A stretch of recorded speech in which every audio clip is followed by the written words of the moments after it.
Good morning guys. Ayan, ano tayo, makulimlim. Umaga, hindi masyado mainit ang araw. Ayan guys, mag-walking ulit tayo dito sa Brentwood. Guys, dito ka si others. Ay, wala sila. Dito tayo sa gilid. Merong ano dito guys, nagko-construction na inner lot. Ayan, regular townhouse. Check lang natin habang nag-walking tayo. So inner lot 36 square meters. Guys, ano tayo ha, kapag nagpa-reserve po kayo, 6,000 reservation fee. Tapos ang maganda, may subsidize siya no 1% kay government. Tapos yung 7,400 na magiging monthly amortization nyo kapag pinasok nyo kay Pag-ibig, nasa 6,000 na lang yung magiging monthly amortization nyo. Ayan guys, so eto inner lot to guys.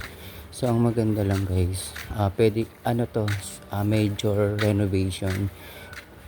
Ayan, major renovation yan. Pa-video lang. Ayan, diba? So inner lot to, tapos may building permit na to kasi pa-video lang ha.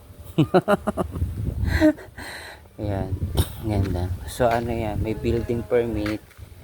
Ayan, ito, sas in-extend sa likod. Ayan. So inner lot to guys, 36 square meters. Thank you. 36 square meters ang lot area niyan. Tapos yung floor area niya is 22 square meters sa baba. Tapos 22 square meters sa taas. Yan, so pwede kayo pa-renovate.